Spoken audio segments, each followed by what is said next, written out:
Welcome back to another episode of Two Daddies Judging Baddies. Judging baddies. Today, we have some best of Reddit stories because they're the best. And so are you. You deserve to hear the best. From two mediocre guys. That's right. Yeah, well, mediocre guys who are also The smartest. best. Yes. With the biggest penises that know every inch of a woman and understand her completely. Some would say the greatest. By some, we mean us. Only us. Yeah. Let's begin. Two daddies, judging baddies. My new manager is someone I slept with years ago, and he doesn't know we have a child. What? Mm-hmm. That sounds terrible. It does sound terrible. We do have trigger warnings. All these have trigger warnings. We have hostile workplace, possible sexism. Man, I'm triggered. You are. I'm triggered reading that. Hostile workplace. I've never worked in one of those ever. Not once. Like I It's couldn't imagine that. It's not like it's all of them, you know? It's not like it's every place. And it's not like I didn't bring the hostility to it as well. That's right. I made this place terrible. I'm the problem here. The backstory. I went to university in my late 20s to do my PhD and shared an office with a few other students for many years. One of the students, Jacob, completed his thesis and was moving back to his home country. So we all went out for congratulatory farewell drinks. Wonder what happened after these drinks. Some six. One thing led to another, and Jacob and I spent the night together. A few weeks later, I realized I was pregnant and had no way to contact Jacob. His university email and mobile number had been deactivated since he left the university and country. I didn't need anything from him and was fine to raise the child alone, but I thought he had the right to know. I Googled him a few times over the years, but never found him. This last week, our department head emailed everyone to introduce and welcome our new manager, Jacob, with a photo and a blurb about his education and work history, so I know for sure it's him. The night we spent together changed my life because it made me a parent, so I have thought about Jacob from time to time when my daughter asked about her dad or I notice a generic trait she didn't get from me. However, I doubt Jacob has given that night a second thought. I have no idea whether he'll have any concerns about being my manager, given our history, or whether I'm making a bigger deal of this than I should. For what it's worth, in my years of sharing an office with Jacob, he seemed very easygoing and practical. Yeah, he needs to know because he's the dad, period. That is true. And I think every relationship is easygoing and practical until you throw a kid in it. That's honestly, people will be like, man, this relationship's going poorly. We should have a child. And then that's always nail in the coffin. No, that's what brings people together. It creates such a great foundation to build a happy, loving relationship on. That is true. When Look, things are going sideways, add a kid makes everything better. that's right. If you and your spouse can't get along, have a child, and your love will be strong. That's the. There you go. You heard it here first on 2 Days. Mike's gonna get that tattooed on his back. That's a lot. This whole Dr. Seuss rhyme. In our company, it's common for everyone in the department to reply all to these introduction emails and introduce themselves, welcome the newcomer abroad, and explain how their role will interact with theirs. I'm not sure if my email would note that Jacob and I studied together years ago as a way to get that out in the open, or should I email him individually and offer to have a discussion about keeping our history out of the workplace if he thinks it's needed. I'd appreciate any suggestions for language that indicates I'm not concerned and will be completely professional. And then, in direct contradiction to that, also appreciate a script for a separate email saying, can we please meet outside of work because I need something to tell you important about our history so I could tell him about his daughter. If you or any commenters think I shouldn't tell him or I should let him settle into the new country and new job first, I would definitely take that on board. Editor's note for Allison's response to please refer to the link here. Oh, no. Please tell me it's going to have click the link there. No, I thought this was all in one. Thanks for your comments at the top, Allison. The extent to which I tried to find Jacob wasn't relevant to my questions and didn't include the efforts I went to. For the commenters who are curious, understandably, I really did try. When I first found out I was pregnant, I asked other people we shared an office with, but no one had any information. We were students who shared an office and sometimes went to the uni bar together. We never spent any time together outside of uni. I asked Jacob's thesis supervisor, but it was Christmas, Australian summer here, so he was on leave for 2 months. When he got back, he gave me the address on Jacob's file, which was, of course, the Australian address he didn't live at anymore. The uni had a next of kin Australian contact number on file for his aunt, but no one was ever answering it when I rang. Jacob is Chinese with a very common surname, and Jacob is just a name he used in my country. I don't know his actual given name, so attempts to find the correct Mr. Wong in a... Don't get racist, Mike. Don't get racist. That's just a popular Asian surname. Okay. So... Don't be Wong about I'm just saying, like, you got, like, what? Like 1 billion people in China, okay? And then you're like, all right, so I need a Mr. Wong. And it's like you have narrowed it down to 150 million people. In a country where they don't use Google or Facebook, went nowhere. I searched for recent publications about Jacob's thesis topic and found a paper with Jacob Wong as one of the authors.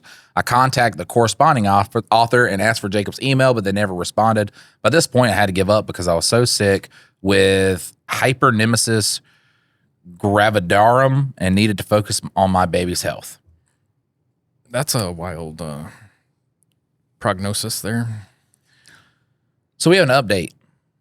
This is 8 months later. Do we not get to hear the story? I think this is valuable that we get the OP's actual, like that link in there that you did not click upon and then add to the mix. This is her update after she is submitted. I'm going to find it. My new manager is someone I slept with years ago. He doesn't know we have a child. Because I think that is a valuable piece of the story. Hey, motherfucker, you knocked me up and left the country. You got a kid. That's what I would have said. That's how I would have put it. Found it immediately. God, I'm so good at this. Yeah, it's like you looked up the title of the Reddit post. Your wizardry just amazes me, Mike. I got the trigger warnings, original post, ask a manager. Down towards the bottom, or like after that story finishes up, then it said additional information from OP after Allison pinned her comment onto the post. Original post, hostile workplace. Maybe it's at the bottom of it. You said it was on page 2. It was right here. Or did it not have that? Oh wait, I don't think I'm looking at the finalized. Please refer to link here. It was on the second page. Editor's note on Best of Reddit. Just bear with us, audience. Yeah, I'm trying to find where the damn... All right, so now I have a new... Okay, here we go. Link here. All right, so it's at askamanager.org. My new manager is someone I slept with. There's the backstory. Oh my goodness, this is what is professionally referred to as a real cluster fudge. The issue is that you're making too big of a deal out of it. You're not making a big enough deal out of it. This is a really big deal.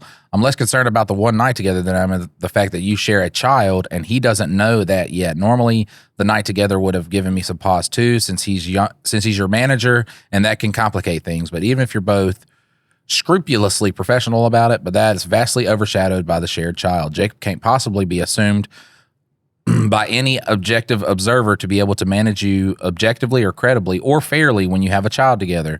Your employer almost certainly wouldn't have hired him to manage you if they had been aware of the situation, which no one is at fault. Jacob didn't know and doesn't know. Your company didn't know, and you had no way of knowing he was under consideration, but here you all are. One of you is almost certainly going to need to change jobs. Until that can happen, the best solution would be for you to report to someone other than Jacob. But how feasible is that depends on things I don't know, like the nature of your jobs. I strongly recommend doing one of two possible things before you do anything else. Definitely talk to a lawyer, and ideally talk to a therapist too. The lawyer because of your potential legal ramifications that you want to be prepared for, and what if your employer tries to push you out? Both of these things could end up being non-issues, but the potential ramifications are significant enough. I'd want you going in prepared and with help lined up, and the therapist, because the situation is serious enough that some professional guidance will help. So that wasn't she. I misheard you. I thought that it was that she included the actual correspondence with the Jacob, but I guess that's not it. It was Allison's response to OOP. Oh, okay. So that was Allison's response. Okay. Who the fuck is Allison? I have no idea who Allison is. Fuck Allison. Made me had to go find a link, read all that extra stuff. Well, I thought it was like the way that I heard it when you were saying was that it was the correspondence between her and Jacob. And I was like, before we get to an update, let's hear what she like if said it was to the him. messages, and I guess that made sense in my mind. All right. So 8 months later, update 1. Thank you for answering my letter. You were right. It really was a big deal. I was viewing the Jacob as my manager problem from his perspective, and until I told him otherwise, it was just a simple one-night stand over a decade ago. It didn't seem like a huge problem. I hated and appreciated the reality check. I regret reading the comments, but thank you for moderating them as quickly as you did. A lot has happened in a short space of time. Thankfully, I already had a therapist. First, I spoke to my union rep who said, say nothing but call us if HR tries to set up a meeting with you. Stay silent, and having Jacob independently declare the prior relationship when he arrived would have been problematic because I'd still end up in the same position I would have if I lied by omission. Our HR team can be gossipy, and they know the age of my half-Chinese daughter, so I needed to have as much control as possible over the disclosure. I spoke to an employment lawyer who reviewed our policies and, at his suggestion, wrote an email to HR declaring a prior relationship with Jacob. And then I was immediately pushed out. Even if you have all the legal support in the world, you can't prevent someone from doing something illegal. You just have to have recourse afterwards. In a meeting with my lawyer and union rep, HR, and a member of the senior management team, I was asked to resign. When I said no, they insisted on a statutory declaration about the relationship with Jacob, stating what happened, when it happened, how many times it happened, and who initiated it. I also said no to that. We ended the meeting with each side agreeing to think about possible solutions. The company's solution was to start messing with my pay, my benefits, my swipe card access to my office, my computer login, my email calendar account. They spread rumors about me, and I heard coworkers whispering that I had an affair with a manager. They sent me for random drug tests at time when I was scheduled for an important meeting with clients. They canceled accommodations that had been booked for upcoming travel, which I only found out about because I was getting paranoid and called the hotel. I can't describe how awful it feels that someone with this kind of power over your job is devoting their time and energy to thinking of ways to screw with you. Every day I was going into work wondering what was waiting for me, and it was wearing me down fast. The advice from union rep was to go back in time and follow their first piece of advice, or just keep documenting everything as we prepare to take legal action. The lawyer estimated that it would take at least a year to get any kind of resolution, and I didn't even want the job anymore. By this point, I wasn't sleeping much and cried a few times at work. I was beginning to crack, and we were only just getting started. So I resigned. I wish I'd held up better under pressure, but it was all too much with the looming deadline of Jacob's start at our office, and whatever way HR was going to drag him into this, I'm lucky that I can take my time looking for a new job, so I've had some space to process everything. Outside of work, I spoke with the family lawyer who outlined possible ways this situation could go and what the most likely outcomes were. Basically, my daughter is old enough that what she says would get heavily weighed by a court if it came to that. I have spoken to my daughter many times about her father. I told her what I knew about him and that I tried to contact him. I've offered her to see a therapist if she wanted to talk with someone who wasn't me. She always said thanks, but no thanks. The family lawyer helped me write a letter, which I left for Jacob. I told him about his daughter, said I wasn't trying to get anything from him, and gave him the contact of my lawyer. After a few weeks of me freaking out that HR had somehow intercepted the letter, he emailed my lawyer. He was the easygoing, practical Jacob I remember. He was still processing it, but said he wasn't going to take any legal steps.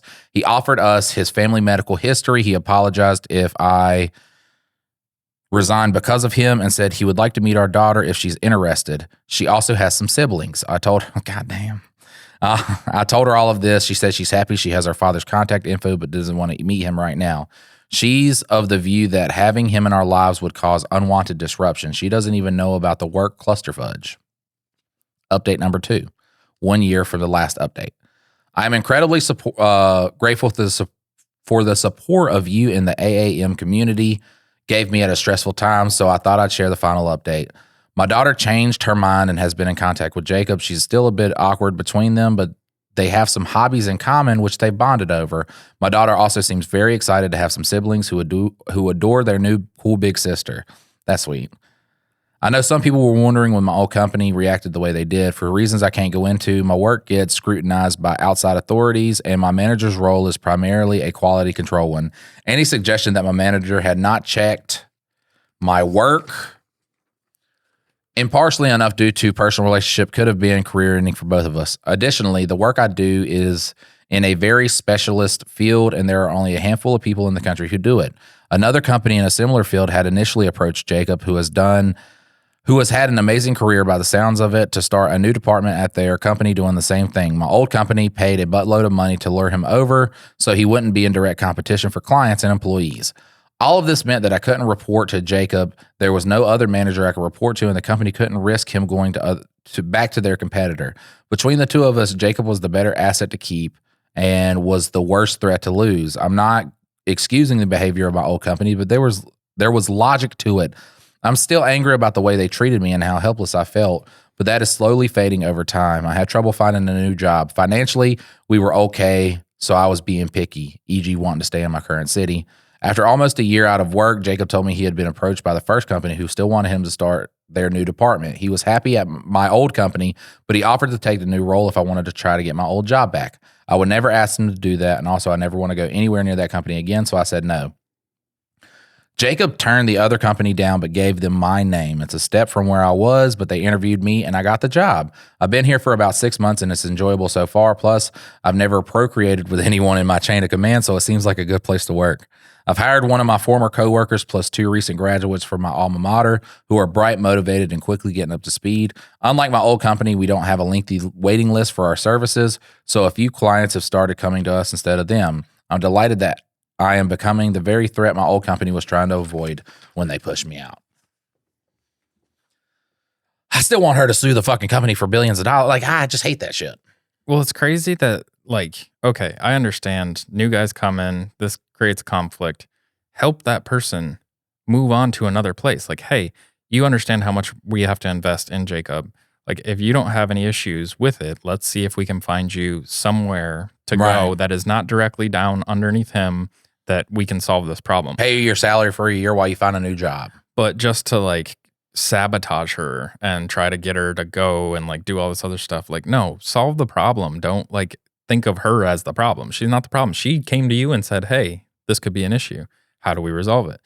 She was doing the right thing. Like, don't be a shit. Or, and here's a crazy idea, see if it can happen. I mean, they had a one-night stand many years ago. Yeah, they got a daughter together, but if she's a good employee, he's a good manager, they're both sensible people, it'll be able to work.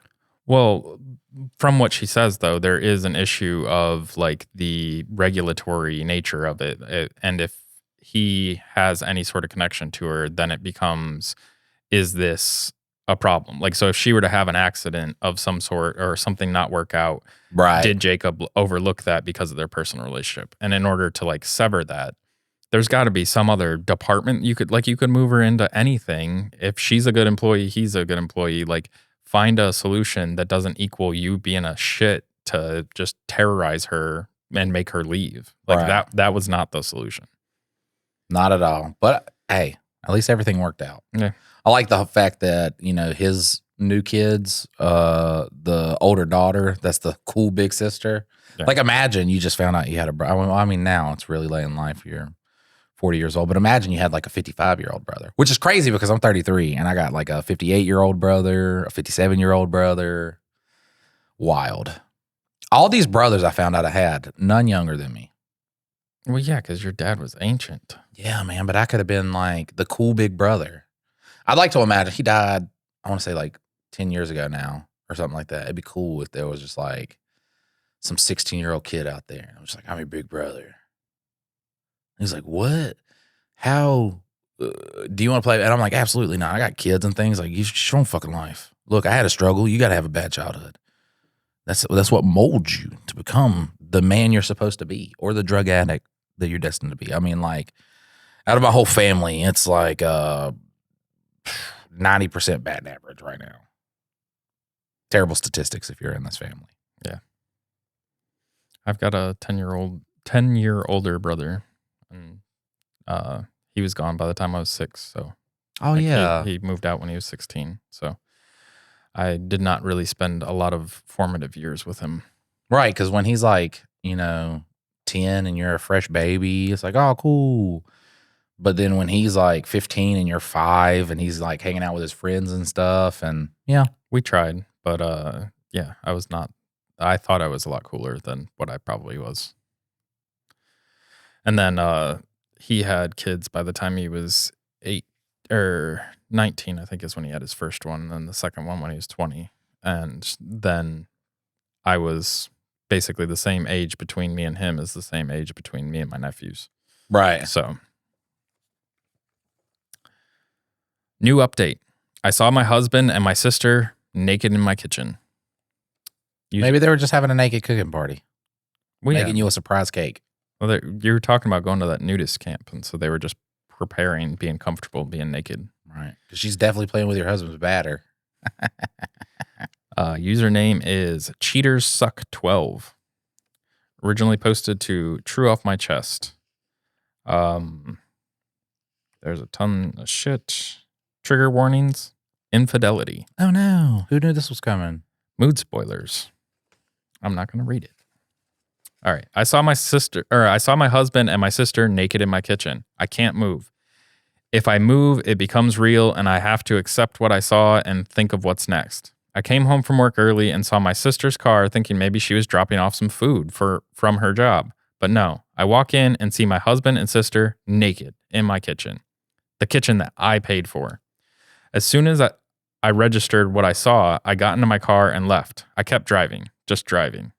Driving until I found the hotel I am at now. I don't want to believe it. I don't know what to do. My sister, my only family, and my best friend, the one who's supposed to be there for me and support me. My husband, my person, my other half, the one who's supposed to love and respect me. The two most important people in my life have ruined everything. I've blocked them both on my phone. I don't want to hear any of the bullshit excuses they'll come up with. I don't want to confront this. I want to go back to this morning when everything was fine. Relevant comments. Comment 1. The my only family part is what hit me hard. I'm so sorry, OP. That and the best friend. For the husband. Yeah. Or no, she referred to her sister as her best friend. No, that's the husband was the best friend. My sister, my only family, and my best friend. Oh. My husband, my person, my other half, who's supposed to love and respect me. Sister's the best friend. You don't get to be a best friend as a husband. That's right. We share nothing in common. You're just there. Yeah. So OP says, yeah, we cut contact with our abusive parents 7 years ago. Thought we were supposed to have each other's backs. Always. She did. She was making sure your husband was serviced properly. Right. He said you had a headache last night, so I just came over and took care of it for you. Right. He's being thoughtful. Helping you out, says God. Sorry for not replying to comments and not updating. Things have been hectic. I didn't think I needed to explicitly say this, but by naked, I meant they were butt naked and fucking in the kitchen. I admit mentioning that I paid for the kitchen was odd and kind of funny, but anyone that knows me knows that the kitchen is my pride and joy. So yes, when I saw my sister and husband fucking in my kitchen, it stuck with me. And yes, they did see me. That's the kitchen she fucking paid for. That's what she's saying. She paid for that kitchen. My fucking kitchen. This motherfucker's gonna fuck her sister in that goddamn her kitchen. Couldn't even have just done it in our bed? Predators are so goddamn goofy. They're either the coolest people or the fucking dorkiest fucking. Why'd you bring up your kitchen? Yeah, why'd you bring that up? Why does that pertain to anything? Shut the fuck up. I do like that she added the details that they weren't just naked. They were fucking. And that they saw her. So that makes the story a little more complete. Because, yeah, if you like slipped in, saw them, and they were like hanging out after sex, cooking naked in the kitchen, that is a different story than seeing penetration happening and all that going on. When I got to the hotel, I cried for a few hours, and then I just wanted to tell someone, anyone. The two people I would talk to when something happened in my life were the two I needed to talk about, and it was 11-something in the evening, so I wasn't going to disrupt my friends' evenings and burden them. So instead, I came to Reddit thinking not many would see it. The response I received was overwhelming. I want to say thank you to everyone that sent me kind words and advice. Thank you so much for all the virtual hugs. I know I only commented once. It's because I had so much to think about and do. I appreciate all the love and support. There was so much amazing advice given in the comments. Although a lot of it was American-based, I still appreciate it. But one thing I did see a lot was to unblock them and keep the text and calls as evidence. So I did that. After posting and another good cry, I knew that I had to get my shit together. I didn't have my sister or any family to help, so I had to do it myself. I started researching what my next steps were. In the morning, my friend called me saying my sister contacted her wondering if I had been in contact with her. I told her what happened, and she very kindly offered her spare room and her day off of work to help me sort my stuff out. Chad. I called in sick at my job, and my friend helped me get things done. I got in contact with my friend who works at a bank, and she helped me start sorting my financials. My friend also found me a lawyer to consult with. After my phone consultation with the lawyer, I was so overwhelmed. I now know why so many women don't divorce their cheating husbands. It's such a lengthy, expensive, and emotionally draining process. I fortunately make a stable income and can support myself, and we, fortunately, don't have kids. I have to remember that things aren't going to happen in one day. It will all take time. As for the house, unfortunately, his parents did buy it for us, and to be honest, after what I saw, I don't want it. I will try to get reimbursed for my beloved kitchen, otherwise it can burn for all I care. This has been super draining, but I knew I had to talk to them. I already knew there was no coming back for my husband, and when I checked his messages, they were exactly what I thought they would say. I'm sorry. It's not what it looks like. We didn't mean for it to happen. Please come home. We both slipped and our clothes fell off and my dick landed in her pussy. I love you, blah, blah, blah. Just absolute bullshit. That's the wild thing is like, You've been caught, dog. Like, well, then why do you say the same things that everybody says? Like, oh, sorry. Like, be original. Just be like, baby girl, I wanted to know what that muff felt like. Well, I thought since yours was so good that maybe she was It like, ran in the family. Yeah, your mom's next. Fuck. and she's even crazier, you guys said, so it's going to be that much better. Right. A small part of me thought maybe I could find it in me to forgive my sister as we only have each other, but after I opened her message, all hope was lost. She used the same excuses we heard our father use when he cheated on our mother and beat us. She said the same things our mother would say when she would excuse our dad's behavior and also beat us. I spoke to her this morning and asked her to tell me straight up who, what, where, when, and why. She told me back in July when I went on a girls' trip, she was at our house and joked to my husband that I would cheat on him on the girls' trip because that's what always happens. He said, nah, and they joked about it, but she said he could get even with me, and they ended up doing it once. One time led to 2 to 3, then to whatever they could do, whenever they could do it. There was never any evidence or signs or anything that I was going to or even thinking of cheating. I told her we were done and there is nothing she could do to bring us back together. I later received a call from an unknown number. It was my mother, who I haven't spoken to in 7 years. Turns out my sister has been in contact with her and told her what had happened, and my piece of shit mother, the same woman who beat me for breathing wrong, had the audacity to say this is what I get for taking her daughters away from her. It hurts so much. I don't know if she realizes this, but you're an adult now. Like, you could just go fuck up your mom. Yeah. Like, you could just do it. Yeah. Like, you could just go put hands on her. And that's a beautiful thing in life, man. When you realize that, when someone's just like, when a parent just messages you some like vile shit, you could be like, I could fuck this person up. I could just go over there and beat the shit out of them. And I think I will. It hurts so much. I know things are going to get messier, and this is going to be a long few years. I've now lost all my blood relations. I need to get all my shit and find a new place. I want to show them that I can and I will thrive without them. I'm sorry, if that's my son, I'm going to be like, I didn't know I raised a cornball like that. Your wife's going to get the house. Like, Yeah. you fucked your sister, dude. Like, Yeah. what the fuck's wrong with you? Yeah, get the fuck out of my Right, house. yeah. That I bought for you. Yeah, that I bought. She could have the fucking house. Yeah. Fucking cornball. Again, thank you all from the bottom of my heart for all the love and advice, all the people in the comments that could relate to me. I'm so sorry. Relevant comments. Number 1. I'm very proud of you for taking charge and standing up for yourself. I know it's very hard, but you got this. You will get through this. OP, thank you for your kind words. It's pretty hard losing the only family I had, but I'm trying hard to stay optimistic. Betrayal like this is fucking devastating. It will be long and hard and draining, but I will make it. That's what her sister said. Right. It'll be long and hard and draining. Draining. Yeah. It's fucked up. Yeah. Mike, why would you even say that? I think of funny jokes and I say them.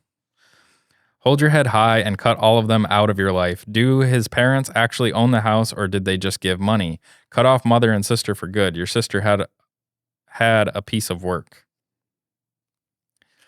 All right. They gave my ex-husband the money for the house, so it's under his name. And yes, my sister can join my mother and do whatever. They're no longer related to me. Oh, fuck. I mean, technically, you could get a brand new house. But I mean, she said she didn't want the house. What? No, it's in his name. Yeah, they're married. It doesn't matter. It doesn't matter. She could still get the house. Yeah. Comment 3, out of curiosity, have you asked his parents if they knew what was going on? This will give them the opportunity to hear what actually happened rather than the lies he'll tell to cover his bad behavior. OP says, as soon as I started receiving messages from his mother, I knew he had been feeding them a false narrative. She's been calling me names for bringing my cheating backside and my slutty sister into his life. She never liked me because of my background and thought I should forgive my mother. Unfortunately, I'll hear from them is the bullshit he's told them. Update 9.5 months later. All right. Whoa. I'm pregnant. Wow, that's what I thought. Yeah. I had a baby. I actually forgot about this account until recently when I logged back in. I saw so many people still commenting, messaging me, and checking up on me. To those people, thank you for your kindness. Since so many still ask for an update and I've already shared such a big part of my life, I may as well give a small update. Back in October, my life was in chaos, but I was determined to soldier through it and show them that I can make it without them and succeed. I had to meet with my ex to talk about the house, and he kind of gave up, and we decided to sell the house. I was reimbursed for my beloved kitchen. At first, my sister would show up at my job and my friend's house, but once I told her that I would get the police involved, she stopped. I haven't seen her since February. I did hear from my pathetic excuse of a mother again, but that was also shut down, and I have not heard from her since the end of last year. I'm from New Zealand, so my ex and I have to be living separately for 2 years before we can divorce. I thought the United States was backwards, where a lot of it has to be a year. 2 years? New Zealand's like, we really want you to work this out. We figured it out. He was fucking my sister, and this marriage will not work. That's so stupid. Let's go ahead and hang it up now. Right. Although I want nothing to do with him, I'm not too fussed. 1 year is almost done. I started therapy, which has been healing. I wish I had gone earlier. I have moved into my apartment and I was promoted at work. I have also gone on 2 girl trips and had some extra fun these times as I was a single woman. Yeah. Dicks. She was getting dick down, boy. And you know, like, husband is just like missing her so much. And the fucking weekend he's sitting there crying. She's just taking some long dong in fucking a different country. Well, and sister's probably not giving it to him the way she was while it was thrilling and exciting. Now, right, yeah, now it's just over because she's like, you're the reason my sister doesn't love me anymore, even though we're both the problem. It's your fault. Or even still, like, I mean, if they're now open to just keep having that fun, the fun isn't near as much fun because they're not worried about getting caught. Like, it's already, so it's just a normal relationship at that point. And that's when the problems come. And I've also just started seeing someone. He has been very kind. Thank you all again for your kindness. Hope this is the update you were waiting for. Comment number 1. I'm glad you updated. You're happier. Never introduced the man to the family. Wouldn't put it past your sister to repeat her behavior. Cutting the toxic people in your life brings so much mental freedom. Living a happy single life after divorce is a kindness to yourself. Best update so far. New update 17 months later. Oh. Officially divorced. Here's the thing, though. So when you get out of a big relationship, all right, jump right back into another one. When you get into that marriage, y'all almost immediately have a baby. So I have not read this story. Officially divorced. Hello, it's been a while. I still get messages and notifications asking for an update, so this will be my last one. I'm officially divorced. It took a while, but I got there, and my ex-husband had 2 years to accept it and not fight it. I've got my own house, a nice kitchen, a cute, mature man on my arm, friends who treat me like a sister. Yeah, no, she wrote that wrong. Friends who treat me like a sister should, and a job that respects me. I'm happy and couldn't care less where my biological family are and what they are doing. I'm enjoying the wonderful summer we're having in New Zealand and living my life. Thank you all for the support. All the best. Relevant comment. So glad to hear you've landed on your feet. Wished we heard more about the ex, like he's an unemployed drunk now or something, or the sister, like she had a bad reaction to some shampoo and all her hair fell out. Oh well. OP says, no idea where my sister is, but ex is just a working loner loser. Comment 2, so happy to hear you're doing well. Thank you for updating us and all the best with your new life. I mean, listen, I have kids that I have to, I got to be a dad for. And if I caught my wife cheating, an overreaction could ruin all of that. But who's to say that, a couple months down the road when she thinks everything's okay, I'm dropping off the kids, that I won't swap out her shampoo with a bottle of Nair. Okay. That might happen. Might be for a fun time. So where I grew up, we used to do like Halloween pranking and everything like that. And one of the things is have you ever been shaving creaming? So if you take a shaving cream bottle and like melt a needle, like melt the tip around a needle, it then shoots like really, really far. And so we'd just walk around town on Halloween and just like spray each other with shaving cream. Well, the seniors got super soakers filled with Nair. And were going around and shooting people with Nair on Halloween. Luckily, we didn't get hit by them, but like we watched out for them because like the shaving creaming thing was like a normal every year thing, but they came around with Nair. Fuck that. That's assault. That's when you start going to jail and shit. Like once you cause somebody's hair to fall out, like you're fucked. The funny thing is that night though, I'd created this. So a gravity bong is like a 2-liter that you put like a in the sink, and you pull up and So we had a mattress pump that we figured out that it always sucks in no matter which direction it's going. So we took a 2-liter, stuck it around the mattress pump, and we were riding in like a Chevy Astro van, like with all like the bucket chairs and everything. And so we had this mattress pump and then you had the, we called them resonator bowls where, like it was a metal bowl that had like the centerpiece that you could make a really long bowl piece for. Right. So you could shove a bunch of weed in there. And so we were riding. We went over there, did the shaving cream, and then on the way back, I think we had already sprayed the whole van with shaving cream, but we pulled into this gas station and we'd been smoking this mattress pump thing and like just passing the hose around through the van. So the whole thing was like a Cheech and Chong van. Just like when we opened the door, like smoke went. And funny enough, I was sitting like in the back, so the person didn't see me, but my neighbor came up and he's like, "You guys need to get the fuck out of town." You guys need to get the fuck out of town. Yeah, because like weed smoke just bellowed out of the thing. We don't like you marijuana injectors in our town. So fuck. I mean, I'm glad everything worked out for her. I do like to hear when bad shit happens to the spouse. I think the worst thing is like he had a solid chick in his life and fucked it all up. That's like, what they always do, though. And it's like, why? It's like, because it was exciting. And now that, my wife has left me, she's just a 400-pound woman now. What the fuck was I doing? Was it the exciting? Yeah. Like, I mean, he probably picked the better sister to marry. Right. And then he's cheating on her with the shitty sister. Right. All right. So, guys, tomorrow's bonus episode is a very not safe for work. Today I fucked up episode. Definitely earbuds all day. All day. You cannot listen to this episode. We have the coconut story. We have many grotesque stories. We have very many sexual stories. It is going to be a sexual extravaganza. If you would like to partake in that bonus episode, you can go to patreon.com/Mike and Dylan. Exchange a small monthly monetary fee for the two guys you love most. You get more of them. Well, and the thing is with these stories is this is like if you're into those monster fantasy romance novels. That's what we're going off in the deep end. R Tolkien? What is it? Tulpa. R Tulpa. Yeah. If you're in love with a big giant fucking cockroach, you would love to check out this bonus episode. Brother-in-law is making claims that he knows my secret, and I don't understand.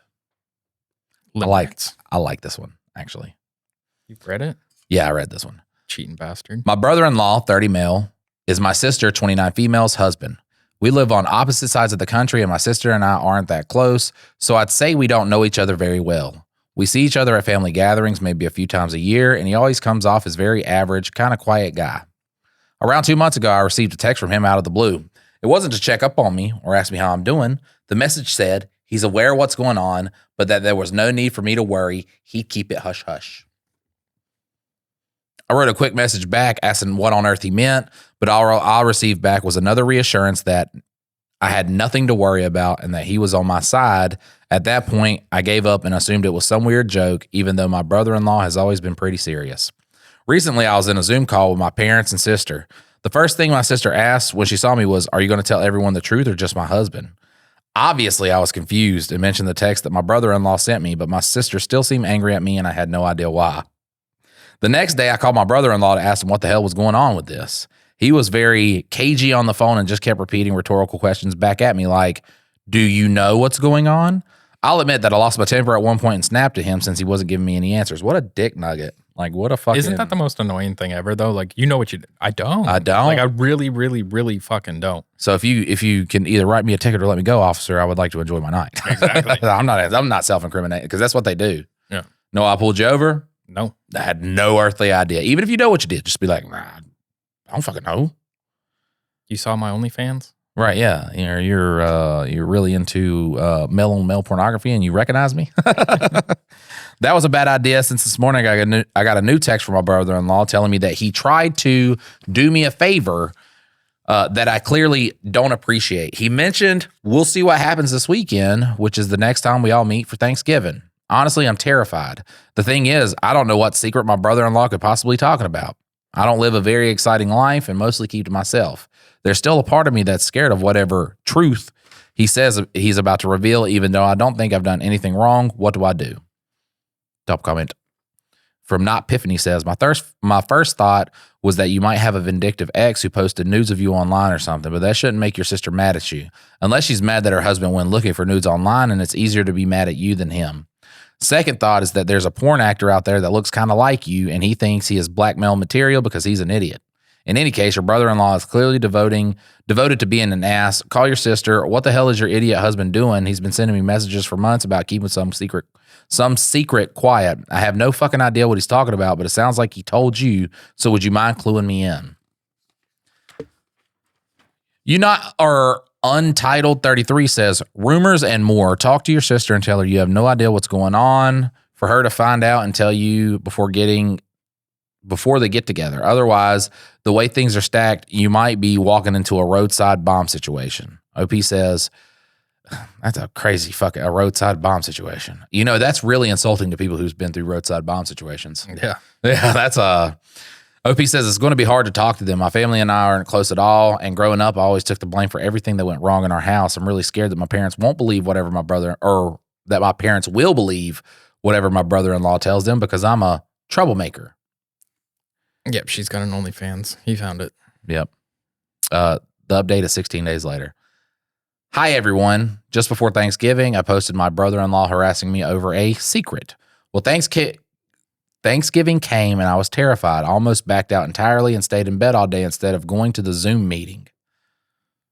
So weird. That's their Thanksgiving.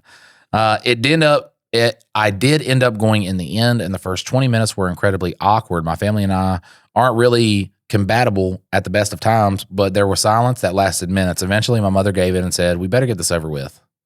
What a fucking weird brother-in-law. Like, what a fucking goofball. But that's his mother saying, or that's her mother saying. Yeah, but this is all over with like the brother-in-law doing it. I've never been more terrified in my life. I somehow snapped my phone case in half because I fidget with things when I'm nervous. My brother-in-law started talking about how he tried to save my secret for me, but I clearly wasn't grateful. He then told everyone, you should know that she's gay. Everything got really awkward again, except for a different reason. My family already knows I'm gay. I have no idea how brother-in-law never found out before now. I don't get along with my family, but me being gay has never been one of our issues. It's something nobody bothers me with and we don't talk about. My sister lost it with him immediately and said, really? This is what you've been going on about? We ended the Zoom call very early since my parents decided they were tired, but I think both just didn't want to deal with this anymore and were sick of me/brother-in-law.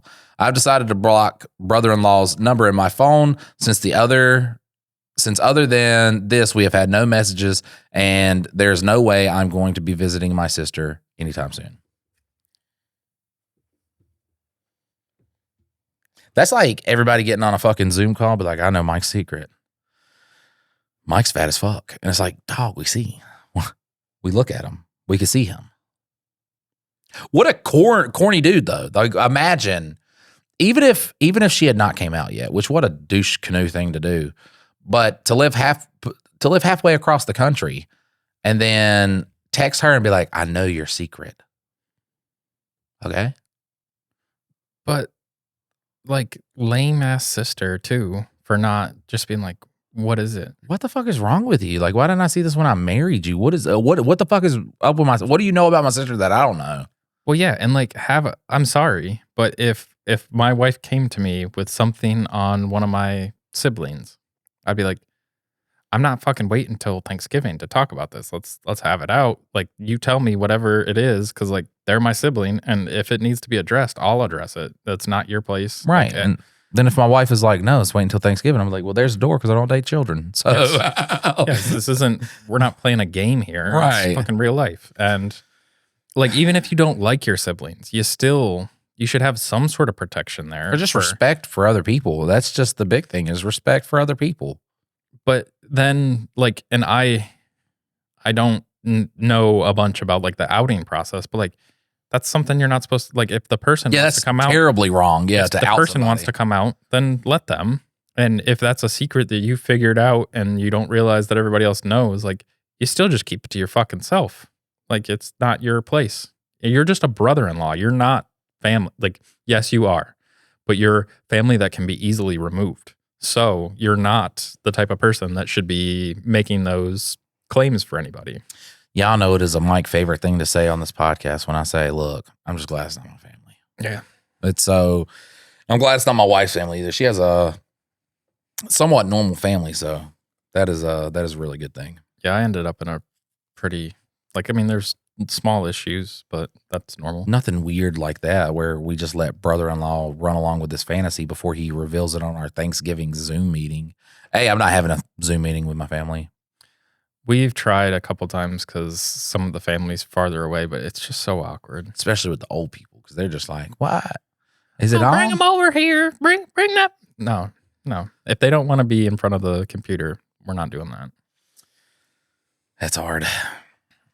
I, 32 male, have been sleeping with my best friend, 32 female. This is the story I was talking about on the other podcast. Love it. And for 2 weeks, shitty title. I'm going to rewrite it. I have been sleeping with my best friend for 2 weeks, and I think we've been dating for 10 years and never realized it. This is that skit where they're in the fucking convenience, or they're in the tech store, and he's like, yeah, my roommate's just so clingy.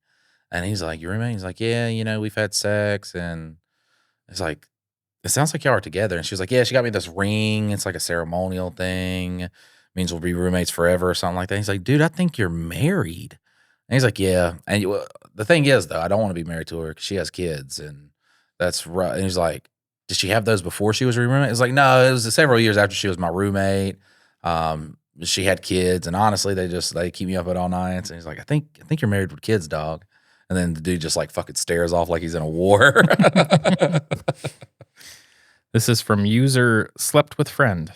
That's a creative name. That is. And that's how you could tell it is a throwaway. I, 32 male, have been sleeping with my best friend for 2 weeks, and I think we've been dating for 10 years and never realized it. Original post is 2016. So me and Sophie have been best friends since like the first grade. She was my next door neighbor growing up. We went to the same college and got jobs in the same city. And we've been roommates since we were like 25. So typing this, it almost seems like we've been a couple all along. But I've never really thought of her sexually since we were teenagers. She had a boyfriend at like 17 and they were really in love with each other. And I was good friends with him. But unfortunately, he drowned like a week after we graduated high school. God damn. I love how you delivered that with that tone too. But unfortunately, he drowned a week after we graduated high school. Yeah.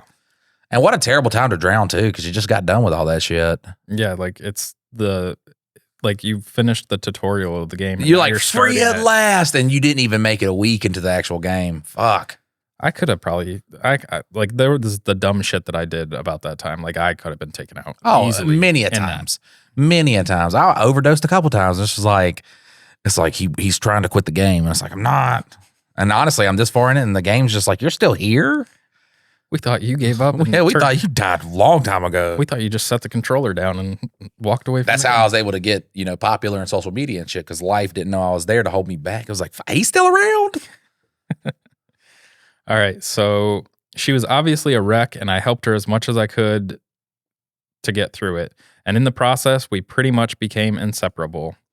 It's not like one of us was clinging to the other. It was completely mutual. We liked the same things, have the same interest, and did stuff together all the time.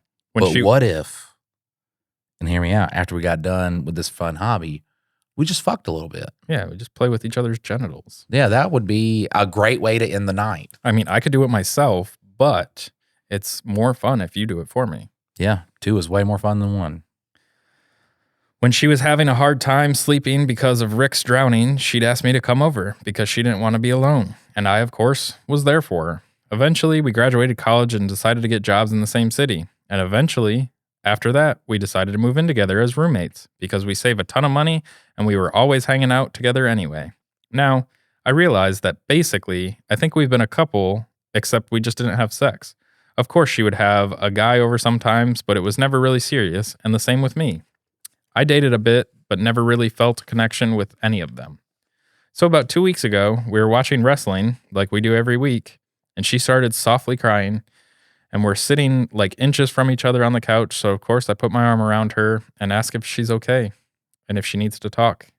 Basically, she's having a hard time finding a guy, and she's really upset. She's always been kind of thick, but now she's pretty chubby, and says that attractive guys don't want to sleep with her anymore. So I'm trying to be supportive and stuff, and I wasn't lying. I've always thought she was really pretty, but I said that's not true and that plenty of guys would love to sleep with her. She's not a prude or anything, and we always make crude jokes to each other, and I said something like, if we weren't like the best friends ever, I'd be trying to fuck you for the past 10 years.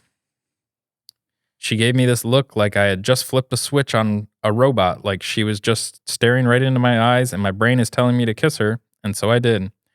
We were making out for probably 5 minutes, and she had pulled my shirt off, and I had pulled hers off, and then I think, oh my God, what am I doing? So I stopped, and I'm like, whoa, we need to think about this. Are we sure we want to go down this road? We talked for like 2 minutes, and we basically decide, hey, we've been friends for 25 years and been through way worse together, that having sex one time shouldn't be an issue. Except for with any partner you get after this, if it does not work out. They're going to be like, oh, you fucked your best friend too? Damn. Jealous partners, you know what I'm saying? They're not going to be cool with that. So. Well, maybe that's their problem, not a you problem. Sure. I don't know. But I mean, maybe they I don't know. Maybe they were meant to be together the whole time. And That's not how that works. Is it not? No, bro. If you want to know true love, you work for a lady, okay? You tell that lady, oh man, suction. This lady is dating another lady. Wait a second. Yep. So the lady cheats on the lady, okay? Cheats on her.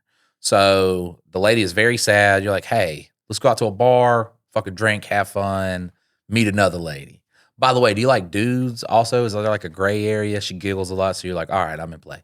And then y'all go to the bar. Only you're drinking. I don't know how this worked, but I was drinking a lot. Peed on myself a little bit because I tried to put my dick in my pants. You were underage too. Fuck yeah. Who cares? But you end up sleeping with her. I mean, in this theoretical story. Theoretically, this is how you find true love, okay? You're the rebound guy. By all technicalities, absolutely the rebound guy. And you're cool with that, okay? She got her own house and shit. And you ain't got to be homeless if you go and live at her house. So you do it a couple more times, you know what I'm saying? Then she gets pregnant with your baby.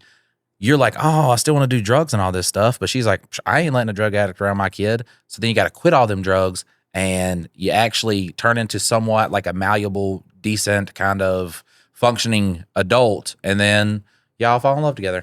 So did you see the comment on the podcast about somebody that sleeps with somebody for a place to live is called a hobosexual? Yeah, I was ball dog. I was a hobosexual out there. Because I was like, man, it's cold outside. It's warm in this house. All right. So now we are at, it was by far the best sex I ever had. And now, since that time, we've had sex at least once every day, sometimes 2 or 3 times. That's when it's good. That's fucking, yeah, that's the bubble. That's before the problems arise. Fucking great. We both recognize we need to discuss this, but keep saying, we'll discuss it tomorrow when we'll have more time. But I recognize we have to discuss it, like soon, and I'm scared. I think I've realized that I've been madly in love with her this entire time, and that's why I never connected with any of the women I dated, and I'm really hoping it's the same for her. I think we might both have felt this way for a long time, and we're finally realizing it. It just sounds so fucking crazy. Like, what the fuck is going on? Am I crazy? Am I getting my hopes up? If she doesn't feel the same way I do, how can I ever hang out with her again? What do I do? What do I do? From Bailey Blue 22. I think she's into you. Otherwise, she probably wouldn't have slept with you multiple times. I suggest that you start taking her out on real dates. Yet the first time, that's like, ooh, that could have been like she was in a real emotional state. The 14th time, I was like, nah, she's liking this. So Yeah, I like this suggestion, though, because I think it would be so easy to gloss over it. I suggest you start taking her out on real dates, like start building an actual relationship. If she agrees and is receptive to cuddling and holding hands, she's definitely into. And whenever you feel is the right timing, you can tell her what's in your heart and how you feel about her. OP says, I mean, like, we always cuddle on the couch, and in college, when she would come to my dorm because she couldn't sleep, we'd sleep in my bed together, just nothing sexual happened. I'm starting to think she spent 15 years trying to give me hints now. Probably. could be. You were her limerence, but right, it was yeah. real. I agree with OP. Take her on actual dates. Allow yourselves to feel some of those early relationship jitters and awkwardness as you embark on a new type of relationship together. OP says, I'm going to, and we go on dates all the time. I just didn't realize they were dates, like dinner together, lunch, museums. I think we should plan a vacation together with a king bed instead of twin beds. That's advisable too. Wonderlander says, Or push them together, get lost in the crack. I mean, that's all a king bed is. That's right. Push them together, get lost in that crack, baby. Wonderlander says, this is adorable. It sounds like you guys are basically in the perfect position for this to happen. Are you worried expectations will change if you become an official couple? Maybe pick an evening once a week to do a serious check-in with each other where you each have an open floor to bring up any concerns or thoughts you've had about the shift in your relationship. Shut up. Yeah, Shut that's up. that's corny shit. What are you, a therapist? Yeah, that's fucking dorky shit right there. You fucking get through it. I the know. real way. I know that they've like been hanging out for 25 years, but like, I'm sorry if you started dating somebody and they're like, so how about once a week we just talk about like any issues we have? That's too much of a commitment. Honestly, I'm just going to check out of this right now. Exactly. So So why put that pressure on this new old thing? Like, fuck that. And have fun. I bet all your friends are going to be like, geez, guys, finally. nothing is more fun than scheduled commitments. Yes. Both of our parents are always joking with us about when we are going to give them grandkids, but both of us are firmly child-free, so we always use that defense and don't stress that we aren't a couple. I think I really am the only one who didn't realize I'm in love with her. I feel like an idiot. Edit. I just got home from work. She gets home in a bit. I think I'm just going to sit her down and lay it all out there. I'm so stressed by not knowing. Updated the next day. Okay. So she got home and I told her we need to talk and she seemed really pissed off. Dylan's making this up, obviously. No, but he did say she seemed really disappointed, but disappointed wasn't as strong. Right, As pissed yeah. off, so I was really bummed. Like she looked like she wanted to cry, but I said, please just let me say what I need to say and then we can go from there. I told her that since we had started having sex, I realized I'd been in love with her for a really long time and didn't realize it. And she started trying to hold back tears and I got the worst knot in my stomach and thought I was literally going to puke. I told her it's okay if she doesn't feel the same. I would always be there for her as a friend and would try my best to not let my feelings get in the way. But now that it's out there, I guess there isn't any going back. She told me to stop and she was now crying. Uh-oh. Bro. I mean, she's super happy is the thing. Yeah, that's what it is. It is. I stopped and it felt like an eternity just sitting there. I couldn't even look her in the face. Then she just kind of wrapped her arms around me, buried her face in my chest, and was sobbing. I'm just sitting there confused, trying to figure out if this is good or horrible. Finally, she looks up at me and says she's been waiting for me to say that since college, and that the reason she was crying with me on the couch the other week was because she thought it had been long enough and it wasn't going to happen, and that's why she kept trying to put off having a talk after we started having sex, because she thought that was the closest we'd come to being a couple. Now we are waiting for our Chinese food to come after some awesome sex. Thanks so much for the advice and getting me to finally say something. Fuck yeah. Okay. Oh, Yeah, that was stressful. I was scared that she was going to be like, I fucked another guy at work today and it was amazing. So I think I'm just liking this. Yeah, this was just for fun. Like, Yeah. I was just bored. Also, kind of manipulative, though, right? But everything she does is like to get closer to him loving her. Like her limerence, like she was reverse friend zoned. Yeah, but like, I mean, you can't make somebody come to those feelings. I'm gonna tell you what though, a woman in the friend zone has a 99% higher chance of getting out of the friend zone. She has 100%. higher chance if the guy is available. Like 100% chance of like, we can be friends and fuck, right? Yeah, sure, probably. Well, we can try. Think of the biggest, you ain't got to say anybody's name, but think of the biggest girlfriend you ever had in your life, like a friend that was a girl. All right? Think of the longest drought you ever went without sex. She comes up to you and says, let's have sex. What are you saying? I can't say because like it's never happened in like any of the girls that I was friends with typically ended up going like it never was a situation where I was just like, oh yeah, this girl's always hanging around. Like if the opportunity presented itself, either me or them initiated something. Like I've known that my whole entire life that like as a married man, it's different. Like because I have a commitment that is permanent. Like I'm not going to be single again in my life. However, well, it's fucking switched to me when I'm sneezing. yeah, because you're like the loudest like banshee over there. Yeah, I'm getting it out. Keep it in. Keep it It's in. feng shui. You got to get it all the energy out. Keep it in, Mike. Bottle it That's up. how your eyeballs pop out. Bottle it up. You want my eyeballs pop out? Because then it's Dylan hates drama. Then it's one daddy judging baddies. Because I ain't No. going on no podcast without no eyeballs. We'll get you some cool sunglasses. Nobody will ever know that you don't have And eyeballs. some no more. cheaps. But how am I going to read stories? Braille just fucking. No, you're gonna get your little. Oh, god damn. Oh, Ooh, this gets she's sucking his juicy. dick, Dylan. She's sucking his dick right now. That's crazy shit. No, I just made all that up. I'm fucking with you, man. I can't even read this shit. It's fast. I've only been blind for a week. You think I'm going to know Braille that fast? There's fucking dots on here, and since I chew on my fingernails, Yeah, I off, can't it doesn't feel work. nothing. There's no feeling these fingertips. Do you ever see? Helen Keller is a fucking myth, dude. I'm sorry. Do you ever see the TikToks and things like that of the blind guy walking? And I guess there's like walking paths with ridges on them that blind people are supposed to walk, and like everybody just It's sets like all the their luggage fucking on there, zigzag shit. Yeah. and everybody's like always in his way, and he's just constantly like beating the shit out of people's legs to try and get through because like that's the path he's supposed to follow. And I never knew that there was like all the dots around like crosswalks. I didn't realize that was for blind people. I thought it was like a grip thing, but no, it's for blind people. And I was like, Yeah. oh. I mean, I've never paid attention to anything in my life, so this is all new information I'm getting. all of it. Yeah. Yeah, all the dots by like crosswalk areas, those are for blind people. So when they hit the cane, they know that they're coming up on the edge of a road. I learned something today. Will it help me? Yes, when my eyes pop out from... Holding in that fucking sneeze, you son That's of a right. bitch. Husband has chosen a new family he prioritizes and sees every week. I'm jealous and frustrated. Husband still? Yep. Ex-husband? He has a new family. But he's not your husband anymore. Trigger warning. Fears of infidelity. Possible neglect.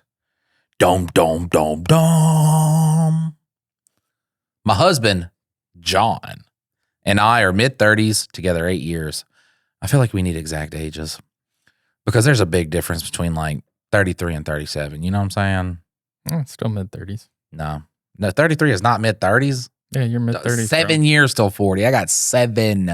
Yeah, but you're 2 years away from the actual middle. So yes, you are in the mid. No, that's not how. With that logic, well, I'm 27, which means I'm almost 30, and then 30 is almost to 31, and then 30, your math is so weird. You just don't like I'm now being 8 months older. pregnant.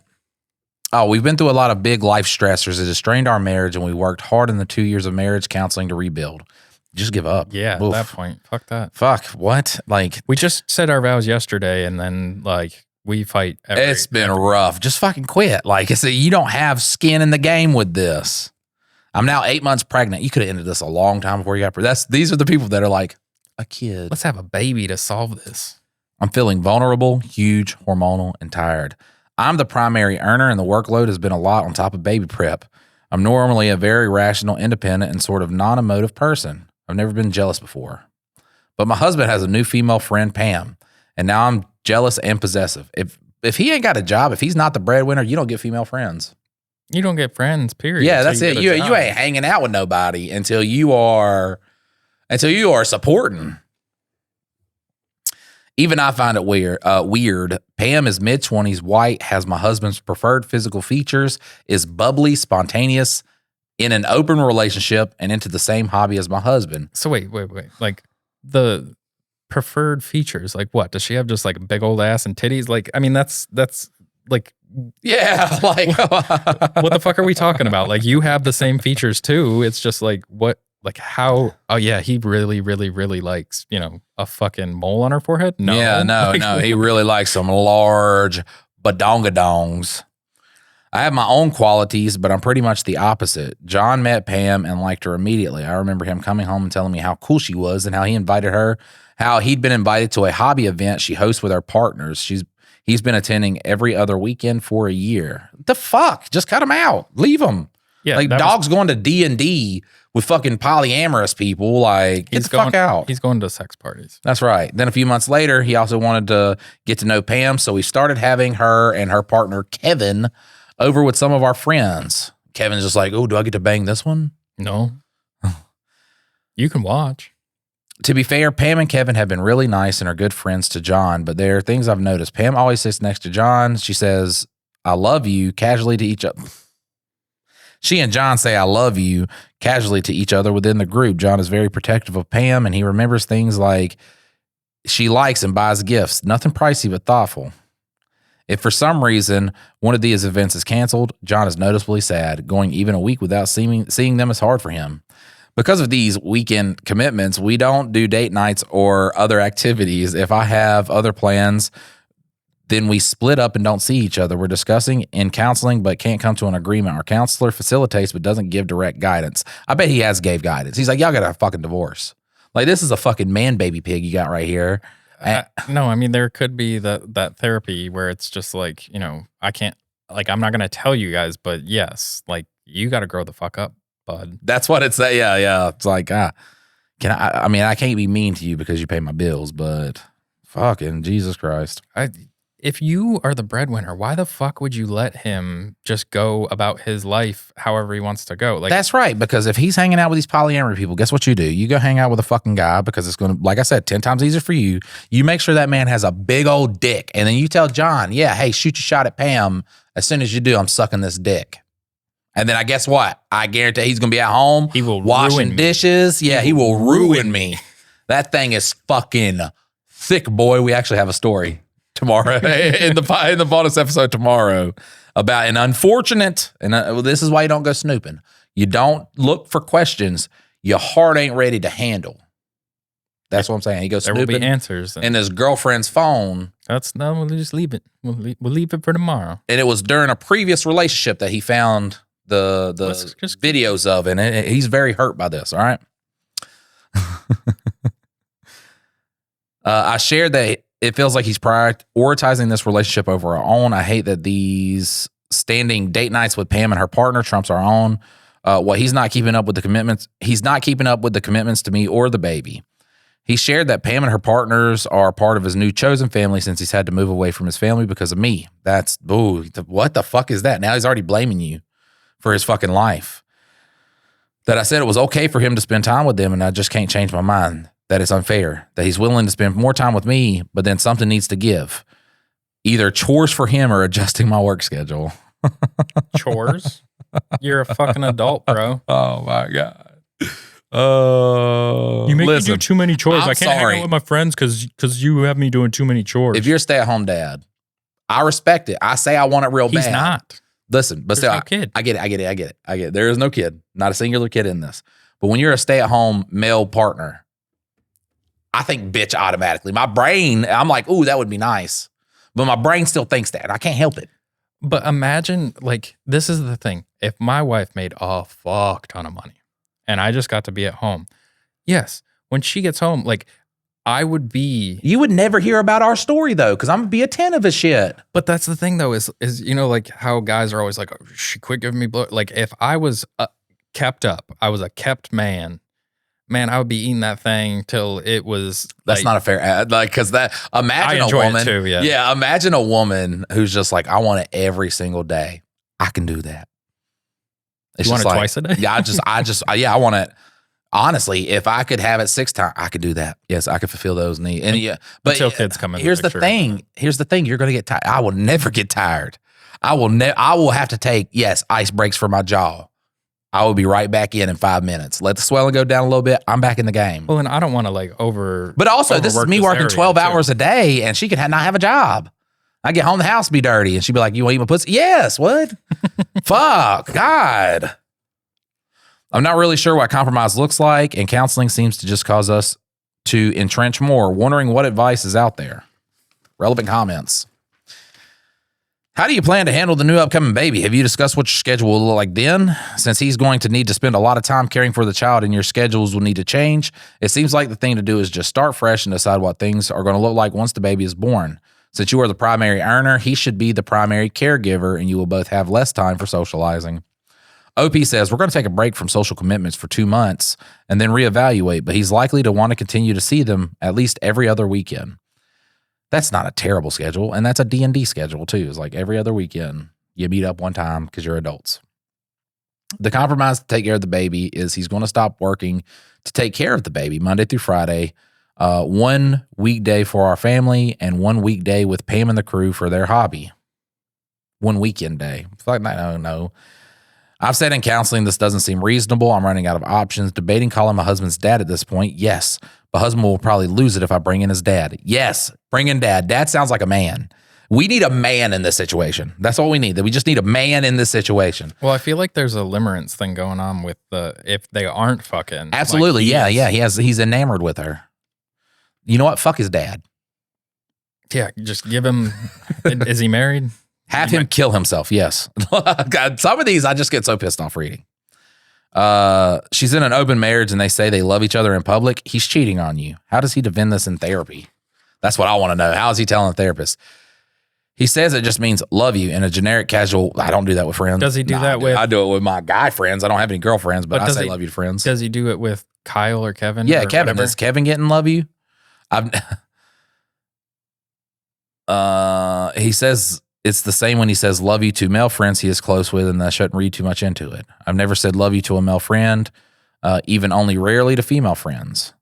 Did you tell him it makes you feel uncomfortable? I think my exact words were, it's weird and I hate it, while crying. 2 trimesters was fun time. He chalked it up to hormones and we never spoke about it again. God damn it. The Void says, you're pregnant with this child. If this deadbeat ass wants to go have a new family, tell him to enjoy that and to take him to the cleaners for child support. These gaming nights, it's Dungeons and Dragons or something similar. I watch a YouTube channel called Neckbeardia. Get a sobering laugh from listening to the stories of sexual debauchery that tend to happen in those gatherings.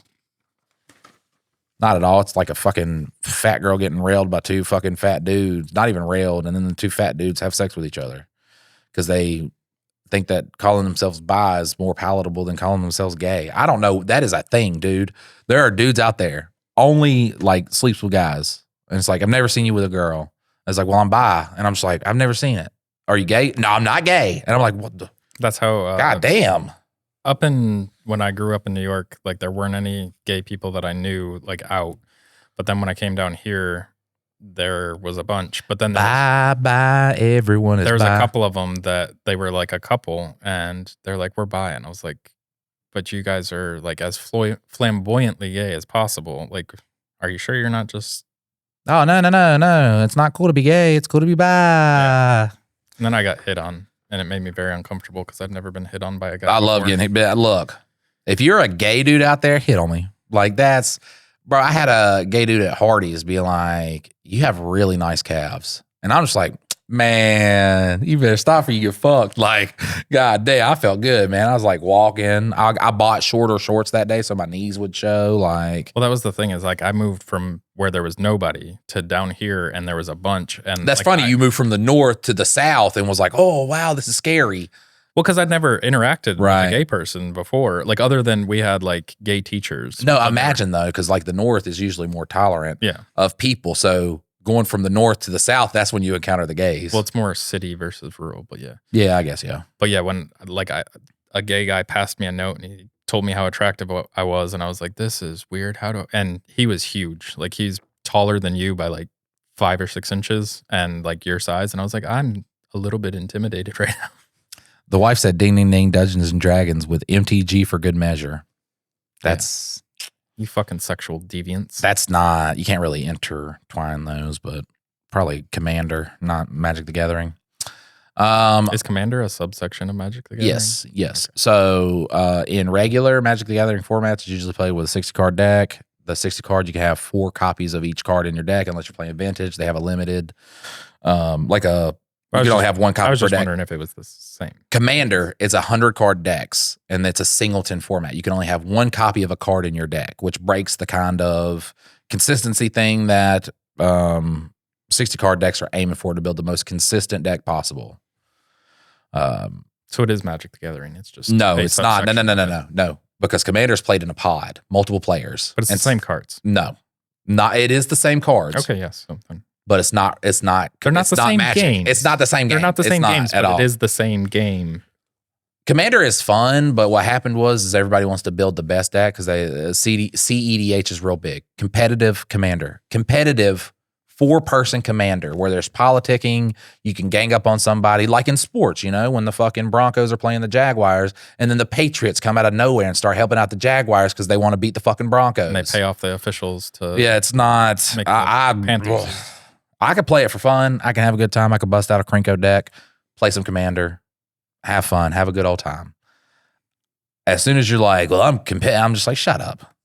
All right. So Mama Matisse said, have you talked to Pam to find out what he's been telling her? I'm disappointed that she hasn't clued in to put a stop to it, but he could be lying to her. Opie says, only see Pam in a group setting along with friends, and she's now been introduced to my friend group. We're socially nice to each other, but definitely not close enough to talk directly. That's what he should do, or she should do. She should fuck Pam. Oh, really fuck him up. Yeah, really. What her pussy tastes like? And to each Smell other. Yeah, there you go. You only get a whiff. And to be honest, neither of us really likes the other. We are very, very different people. Now, we have an update. This is, God damn, I flew through that.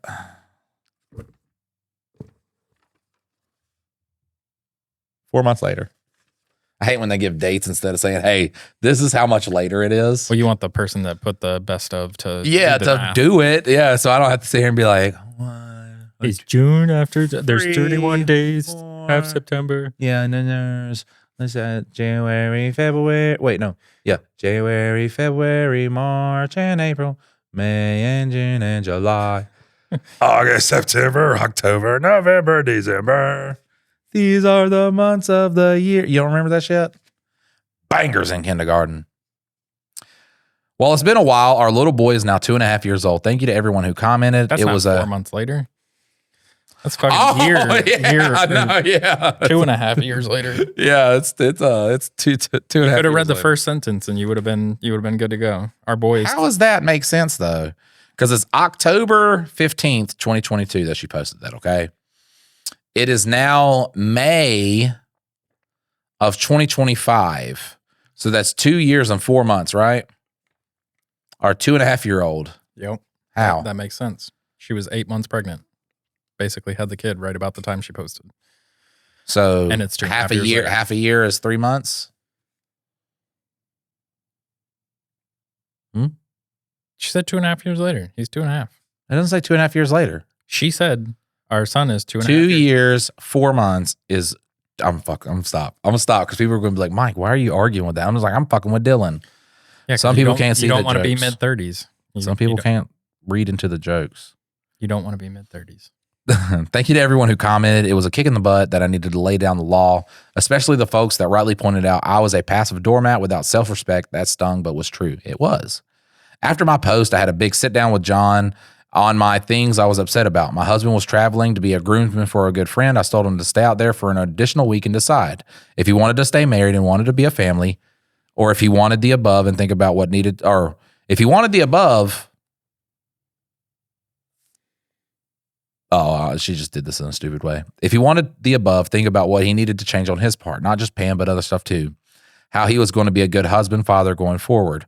Arranged to go over with me and our marriage counselor on his return. Alternatively, if he didn't do the above, when he got back, we'd start logistics on separation and co-parenting. And surprisingly, he did all the above. Apparently, he reflected a lot at the wedding and thought a lot about our relationship and what he wanted. He came back and proposed changes, immediate break from Pam and company to stop their hobby. He plays some D&D MTG online, but that was it. I don't think that's it, though. Like, you could, once a month, dude, go play some D&D. Well, I mean, I don't know with the Limerence bitch, but with the polyamory people. And it's so weird that he's like, or she said in the beginning, like, she's got all the features that he likes. What the fuck does that mean? Like, I'm sorry, but if you marry a girl and then you tell her, Well, that, I also think that they're black and this couple is black and she's white, because that's why she pointed out Pam was white. So that's what they could mean by that. I don't know. But I think I got she's a black woman from her pointing out that Pam was white. Oh. Or just mentioning race at all. Right. Mentioning race at all, that she's either black or a person of color. So yeah. That's why I assumed that, the features and shit like that. But the features of all anime people, even though they're not white people. I love that shit. Look at that. Who's that? Is that a Japanese guy? No. Yeah, who is that? White guy. Yeah. Every anime, they're all white people. And they'll be like, that's racist to say. You're only saying that because of the so-called beauty. No, I'm like, it's a white people. What is their skin color? White. Thank you. But what's so funny, here's the funny thing. Say you're a black person, but you look white, because it's not even albino. It's just like, you could be 50, half black, half white. If you're white, they'll be like, you're white passing. But you call an anime character white, they'll be like, they just make up rules. I can't fucking stand the blue hairs. Look, this has been like, the blue. We have a listener that is not offended, but it's like, why do you always got to say blue hair? Because it's goddamn funny to say. Any other color hair is not funny. Someone proposed me to say yellow hair, but purple. Nah, they like the blue hair. The blue hair polyamorous people. Where am I at? Came back. He stuck to his word and also worked to regain my trust. Then we had my son, and my husband was over the moon in love. He and the baby have been inseparable ever since and have an amazing, adventureful life with all hobbies. Crazy what kids will do to you. Oh, yeah. After our kiddo was born, Pam lost interest in my husband anyway. She doesn't like kids, and shortly thereafter cheated on her poly relationship. How do you do that? How? I don't think that's possible. Kevin and John have actually become good friends since then. They fucking. But John is straight, so I have no worries there. They just do a little. Because he got over Pam real quick. His limerence. They just do a little dick sucking everything. Yeah, doesn't even care about her. Is super happy now, but still got to remain friends with the guy. He was just trying to hang out with Pam so that he could get to Kevin or Keith or whatever his name is. And as I reflected, I think I also just actually hated Pam. She's everything I don't like. Relying on men for affirmation, no job, life ambitions, frivolous and stupid. All in all, a do-nothing bitch. Michael didn't add that. Oh, really? You called her? No, I called her that. And apparently, according to Kevin, the feeling was mutual. She thought I was a controlling, stuck-up, robotic Ivy League workaholic who didn't appreciate or support my husband's hobbies or quirks. I love when, like, the jobless and the career-oriented people get into a fight, because they're both super mad at each other, but only one of them has money.